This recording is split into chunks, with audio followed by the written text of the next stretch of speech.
이 시간 주여 나를 붙드소서라는 제목으로 말씀 전하겠습니다.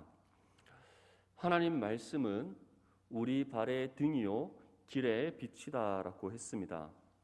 하나님께서는 말씀을 통해 우리가 디뎌야 될 걸음의 어디인가를 보여주십니다.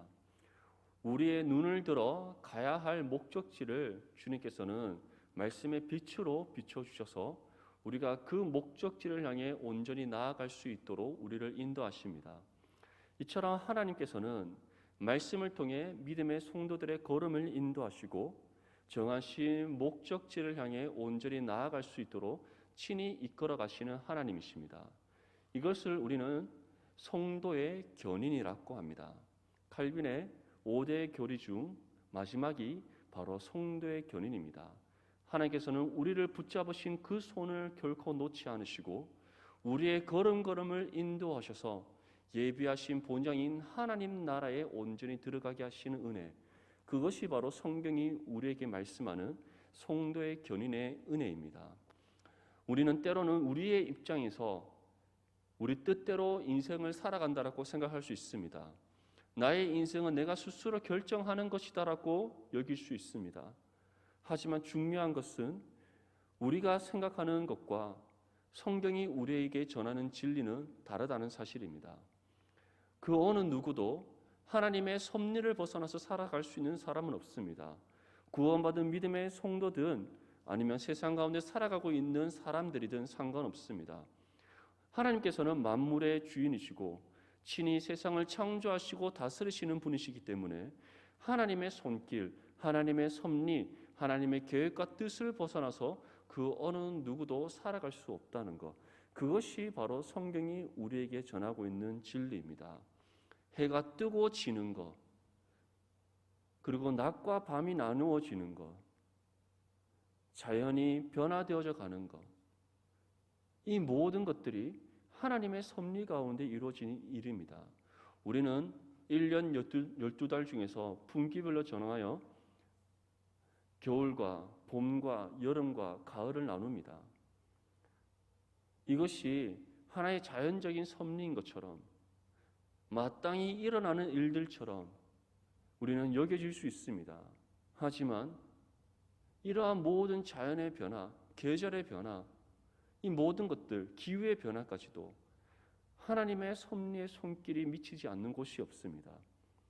하나님께서는 겨울이 있으라 했기에 지금의 우리의 겨울이 있는 것이고 봄이 있으라 했기에 봄이 있는 것입니다.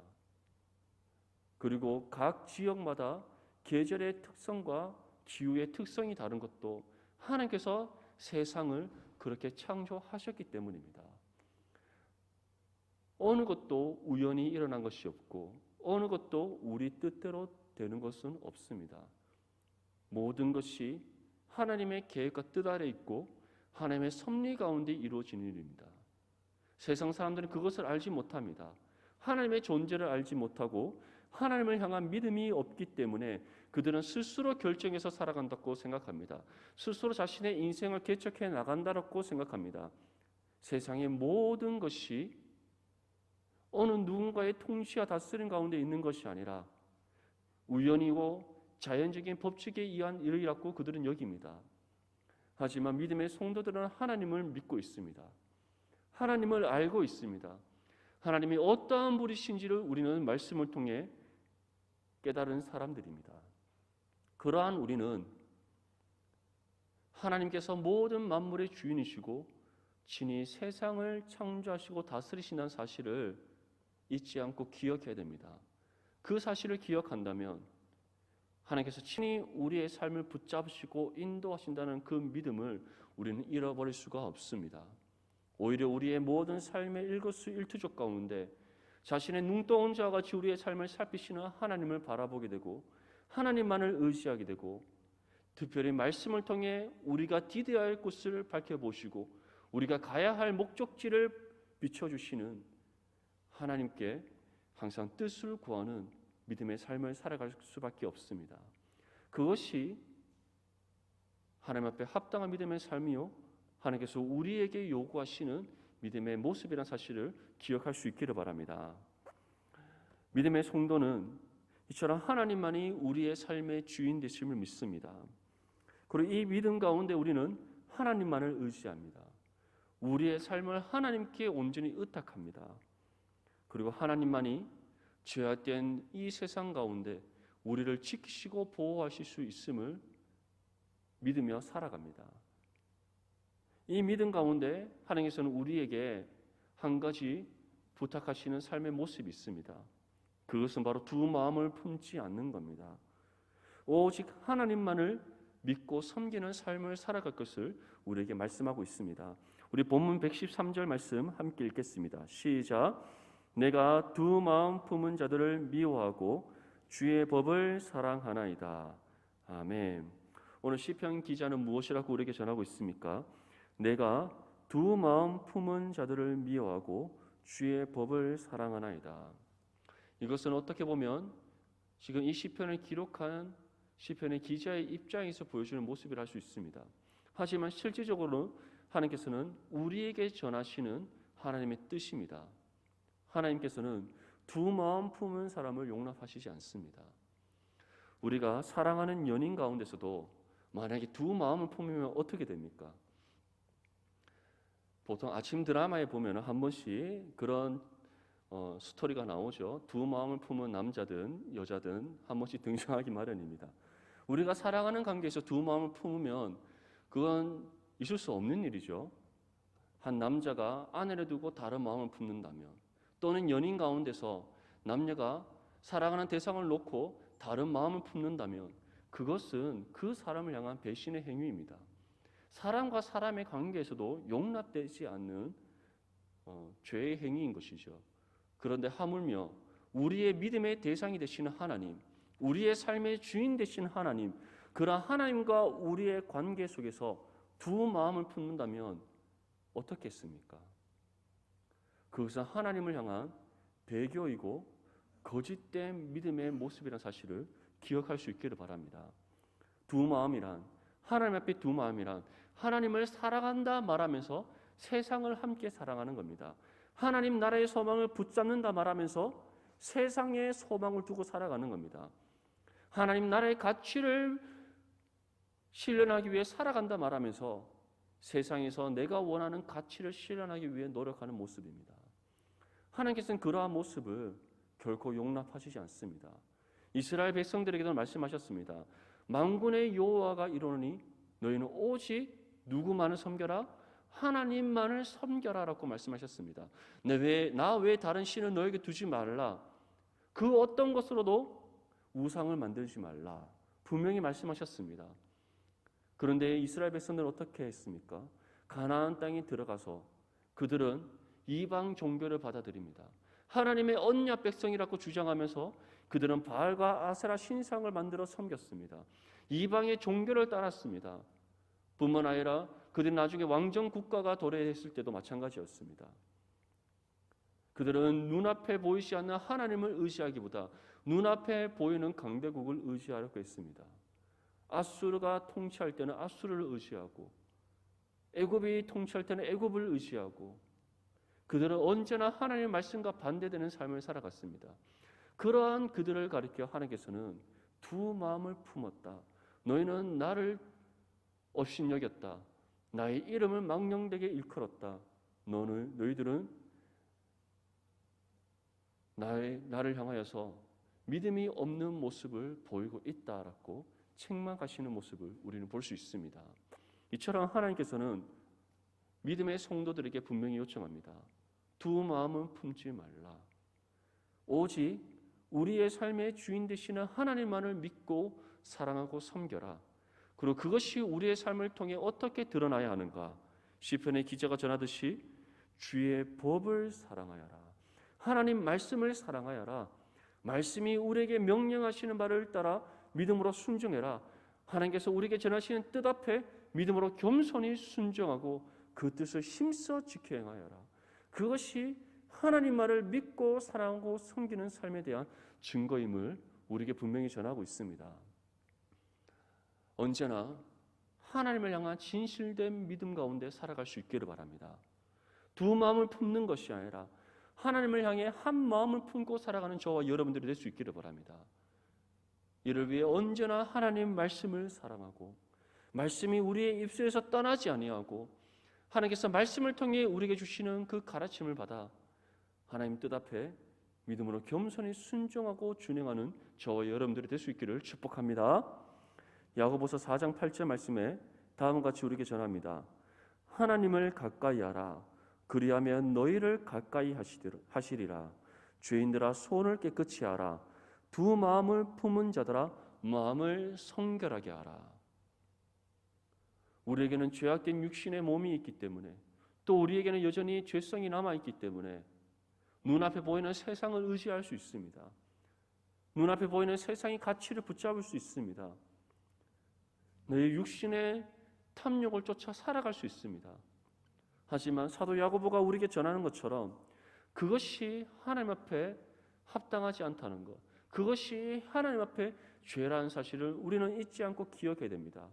그리고 두 마음을 떨쳐버리고 하나님 앞에 성결한 믿음의 삶을 살아갈 수 있도록 하나님과 더욱더 가까이 하기 위해 힘써야 됩니다. 하나님과 가까이 할 수 있는 방법은 오직 한 가지밖에 없습니다. 언제 어떠한 상황 속에서도 하나님을 찾고 구하는 것입니다. 그리고 하나님께서 말씀을 통해 주시는 그 뜻 앞에 믿음으로 겸손히 순종하는 것입니다. 그것이 하나님과 더욱더 친밀한 믿음의 관계를 가지고 하나님과 온전히 화목된 관계 속에서 살아가는 믿음의 삶임을 기억할 수 있기를 바랍니다. 본문 114절과 115절 말씀을 함께 읽겠습니다. 시작. 주는 나의 은신처요 방패시라. 내가 주의 말씀을 바라나이다. 너희 행악자들이여 나를 떠날지어다. 나는 내 하나님의 계명들을 지키리로다. 아멘. 우리가 이 죄악된 세상 속에서 살아가면서 우리 나름대로 피난처를 찾으려고 할 때가 있습니다. 세상에서 어떠한 어려움이 있을 때, 근심과 걱정이 있을 때, 삶의 여러 가지 문제가 도래했을 때 우리의 방법대로 우리의 피난처를 삼으려 할 때가 있습니다. 하지만 그러한 모든 것들이 부질없다는 사실을 우리는 경험하게 됩니다.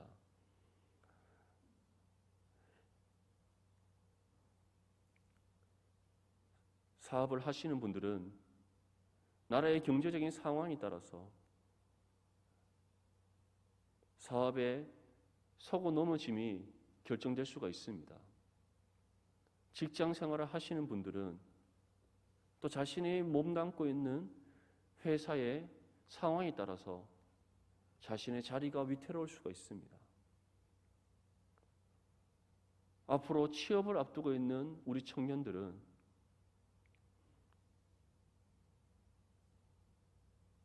자신의 진로 앞에서 막막함 가운데 있을 수 있습니다. 우리의 삶의 모든 순간순간 한번 돌아보십시오. 우리의 뜻대로 내가 세운 계획과 방법대로 이루어지는 것들이 있습니까? 그리고 내가 찾은 방법들이 결코 나를 보호해 줄 수 없고 나의 피난처가 될 수 없다는 사실을 우리는 경험하고 살아가고 있습니다. 지금 내 손에 쥐어져 있는 물질이 영원토록 나의 소유가 되지 않습니다. 내가 갖고 있는 권력이 영원토록 나의 삶을 보장해 주지 못합니다.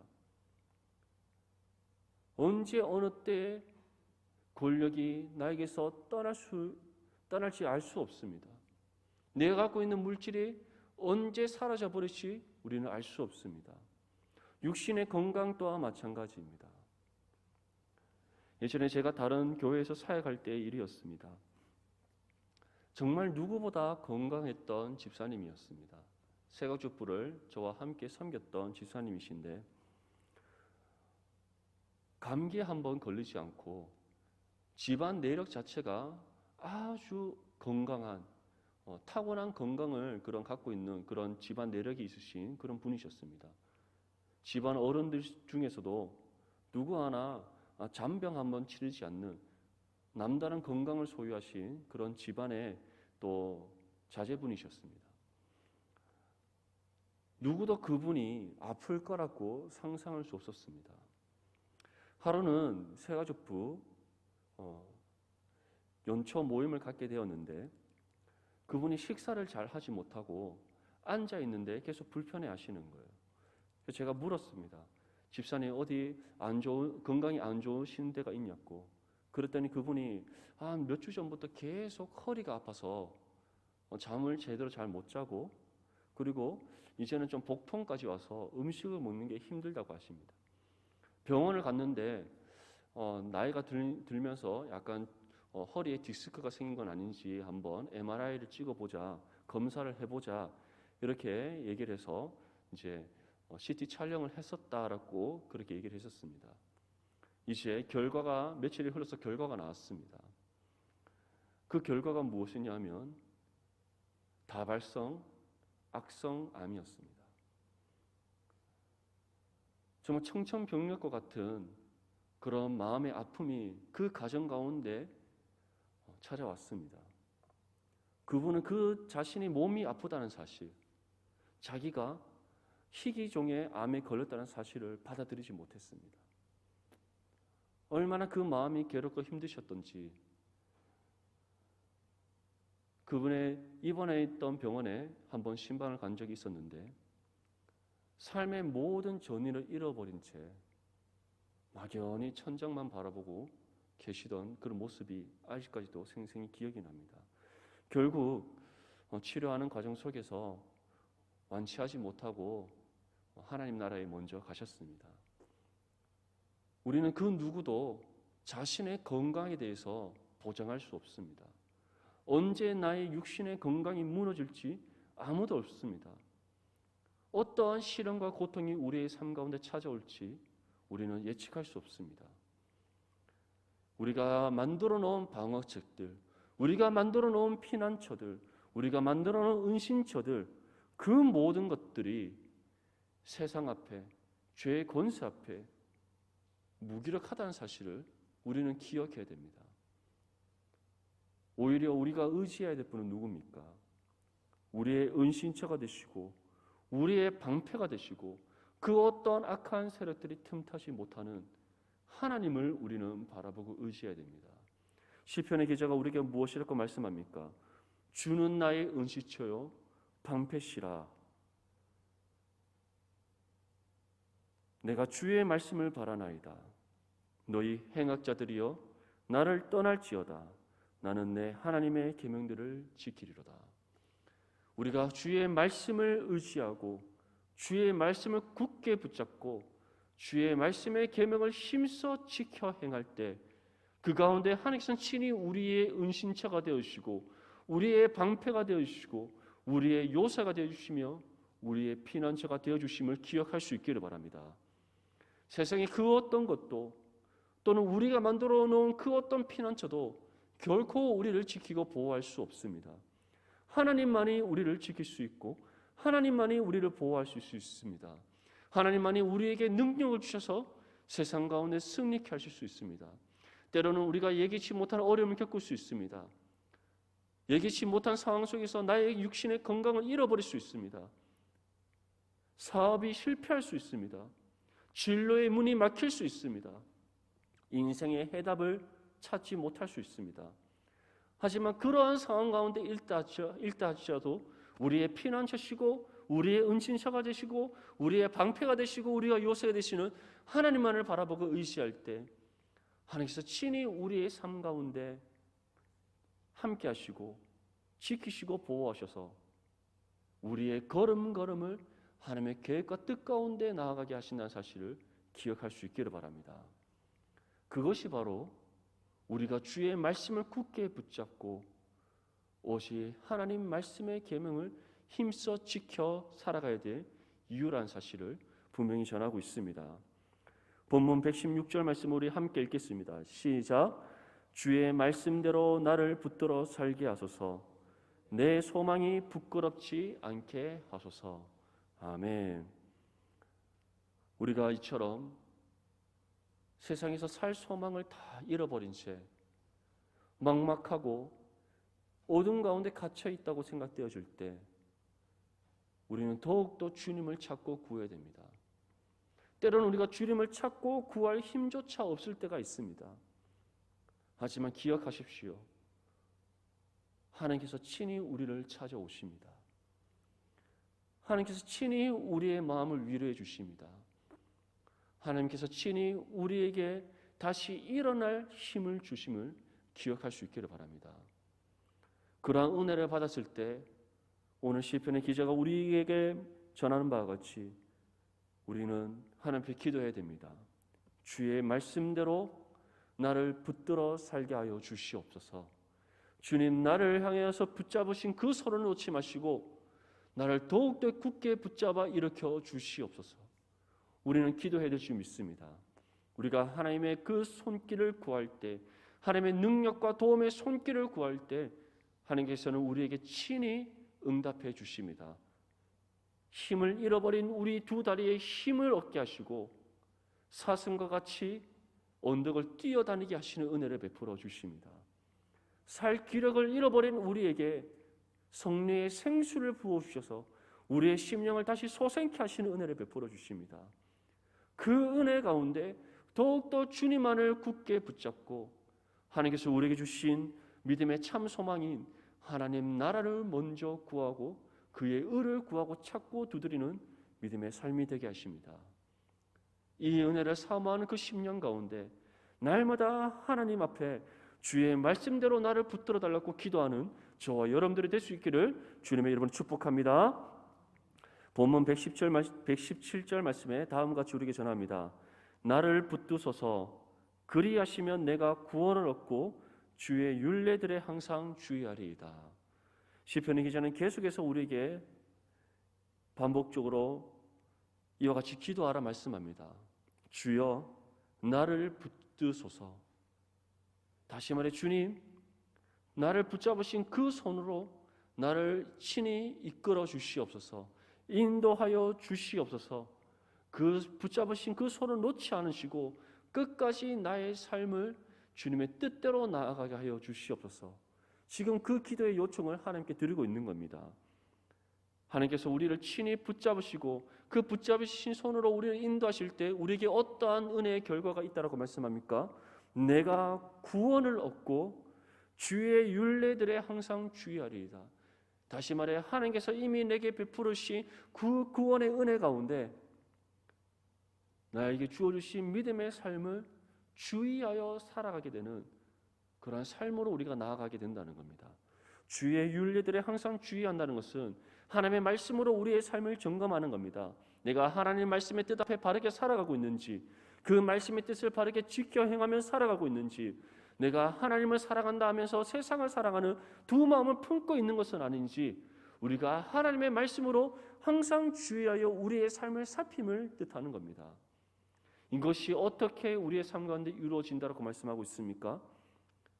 나를 붙잡아 달라고, 주의 말씀대로 내가 살아갈 수 있도록 나를 붙잡아 달라고 우리가 항상 기도할 때에 그 기도 가운데 주시는 하나님의 섭리하심의 손길의 은혜를 통해 우리는 말씀으로 우리의 삶을 주의하여 살피는 믿음의 삶으로 나아가게 됨을 분명히 전하고 있습니다. 우리 본문 118절과 119절 말씀을 함께 읽겠습니다. 시작. 주의 율례들에서 떠나는 자는 주께서 다 멸시하셨으니 그들의 속임수는 허무함이니이다. 주께서 세상의 모든 악인들을 찌꺼기같이 버리시니 그러므로 내가 주의 증거들을 사랑하나이다. 아멘. 시편의 기자는 우리에게 분명히 전합니다. 우리의 모든 거짓됨은 하나님 앞에 낱낱이 다 드러나게 되어 있습니다.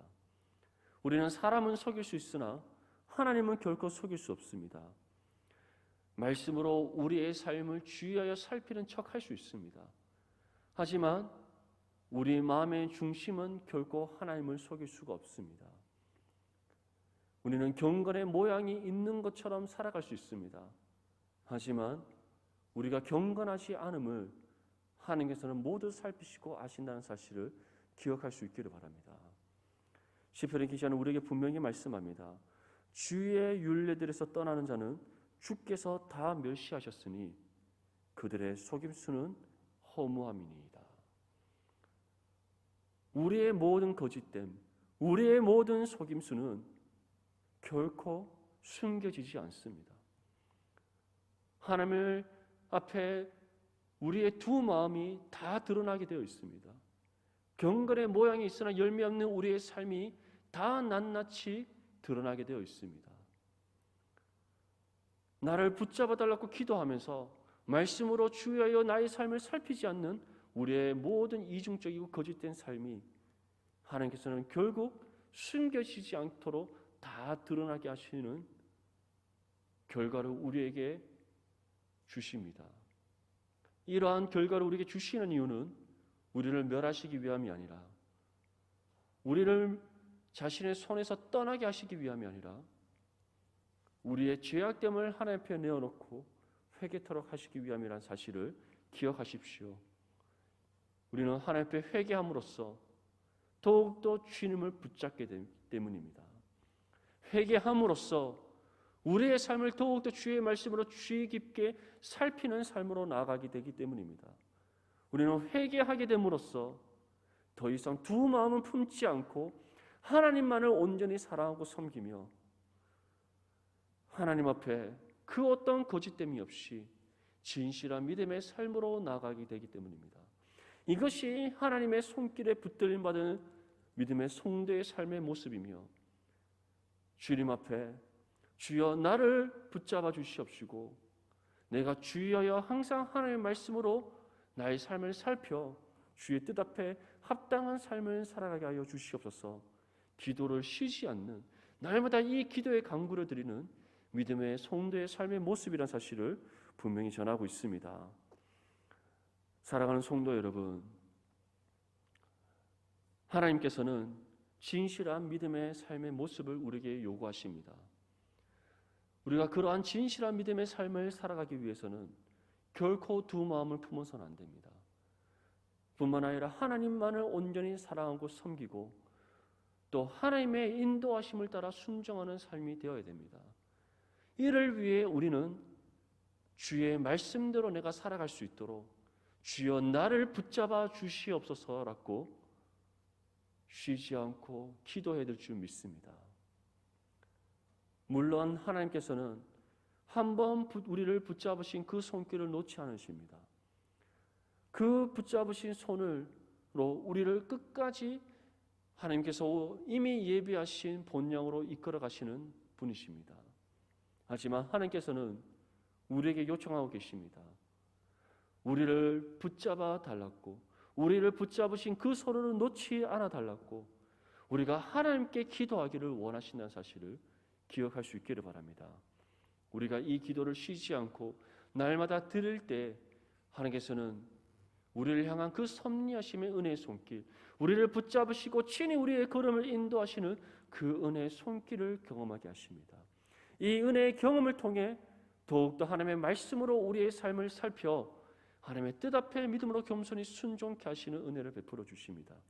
모든 거짓됨을 물리치고 하나님 앞에 진실한 믿음의 삶으로 나아가게 하시고 두 마음을 품지 아니하고 하나님만을 사랑하고 섬기는 삶이 되게 하십니다. 우리 모든 성도님들, 하나님께서 붙잡으신 그 손길 가운데 하나님의 인도하심을 따라 순종하십시오. 두 마음을 품지 않고 하나님만을 사랑하십시오. 하나님만을 믿고 섬기십시오. 하나님의 말씀으로 여러분들의 삶을 주의하여 살펴 하나님의 뜻 앞에 진실하고 겸손하고 신실한 믿음의 삶이 될 수 있기를 주님의 이름으로 축복합니다. 우리 마지막으로 120절 말씀을 함께 읽겠습니다. 시작. 내 육체가 주를 두려워함으로 떨며 내가 또 주의 심판을 두려워하나이다. 아멘. 사랑하는 성도 여러분, 우리는 하나님을 경외해야 합니다. 하나님을 경외함은 하나님을 사랑함과 또 죄를 미워하시고 죄에 대해서 반드시 심판하시는 하나님을 두려워하는 마음입니다. 우리는 하나님을 두려워함에 있어서 하나님 자체를 두려워하는 것이 아닙니다. 죄에 대해서 심판하시는 하나님, 그리고 하나님께서 심판을 통해 내리시는 그 결과를 두려워하는 겁니다. 그 결과가 무엇인지 우리는 알기 때문에 우리는 하나님의 심판을 두려워하게 되는 겁니다. 근데 시편의 기자가 우리에게 이 말씀을 전하는 이유는 무엇이겠습니까? 하나님을 두려워하라고, 하나님을 두려워하는 마음 가운데 살아가라고 우리에게 이 말씀을 전한 것이 아닙니다. 우리가 하나님의 심판을 받지 않도록 하나님께서 붙잡으신 그 손길로 우리를 인도하심을 따라 온전히 나아갈 수 있도록 우리에게 이 말씀을 전하고 있는 겁니다. 사랑하는 성도 여러분, 우리 또한 실수할 수 있습니다. 하나님 앞에 죄를 범할 수 있습니다. 우리의 육신의 열악함으로 인해 하나님의 뜻에 불순종할 수 있습니다. 하지만 하나님께서 말씀을 통해 우리의 죄를 지적하시고 우리의 실수와 잘못에 대해서 말씀하실 때 하나님의 심판에 대한 두려운 그 마음으로 여러분들의 걸음을 돌이킬 수 있기를 바랍니다. 그리고 기도하십시오. 주여, 내가 주의 말씀대로 살아갈 수 있도록 나를 붙잡아 주시옵소서. 두 마음을 품지 않고 한 마음으로 하나님만을 사랑하고 섬길 수 있게 하여 주시옵소서. 주의 말씀으로 나의 삶을 날마다 주의 깊게 살펴 주의 뜻에 합당한 믿음의 삶이 되게 하여 주시옵소서. 세상이 다른 것을 의지하는 것이 아니라 나의 은신처여 방패가 되시는 하나님만을 바라보고 의지하며 하나님의 인도하심을 따라 순종케 하여 주시옵소서. 이 기도를 쉬지 않는 저와 여러분들이 될 수 있기를 바랍니다.